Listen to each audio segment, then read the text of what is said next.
လုံးဝရှင်ဘောစီများအတွက်ဒါ3900အောက်နဲ့3600အပေါ်လေးမှာကျွန်တော် high jet 2စီရောင်းချပေးပါမယ်ခင်ဗျာ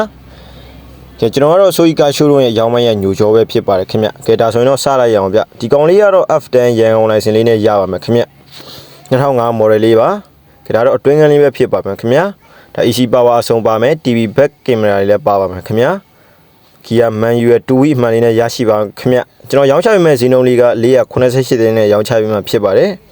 ဒါဖရိန်ဆွေးပြီးလုံးဝမရှိပါဘူးเนาะဆေးပြန်ဝင်ထားခြင်းမှုတ်တိုင်းလုံးဝမရှိပါဘူးကားရိုးဆေးတိုက်ကရှင်းပါတယ်ခင်ဗျကဲဒီကောင်လေးရတော့ဒါနောက်ကျန်ကလေးဖြစ်ပါမယ်ခင်ဗျရောင်းချပေးမယ့်ဈေးနှုန်းလေးက488သိန်းနဲ့ရောင်းချပေးမှဖြစ်ပါတယ်ခင်ဗျ2005 manual လေးပါခင်ဗျ AC power အဆုံးပါပါတယ်ကဲဒီဘက်ကောင်လေးရတော့ရန်ကုန်လိုင်စင် I10 လေးဖြစ်ပါမယ်ခင်ဗျကဲဒီကောင်လေးကိုတော့ကျွန်တော်618သိန်းရောင်းချပေးမှဖြစ်ပါတယ်ကဲဒါဆိုရင်တော့ကျွန်တော်တွင်းကန်းလေးပြပေးပါမယ်ခင်ဗျကဲဒါတော့တွင်းကန်းလေးပဲဖြစ်ပါမယ်ခင်ဗျဘောင်းတွေခေါင်းတွေကုန်ရှင်းပါမယ်တွင်းကန်းကိုလေဆာစွပ်လေးပါလေးဆွတ်ပေးထားပါတယ်เนาะKia Auto 2 week မှန်လေးနဲ့ရရှိပါမယ်ခင်ဗျာ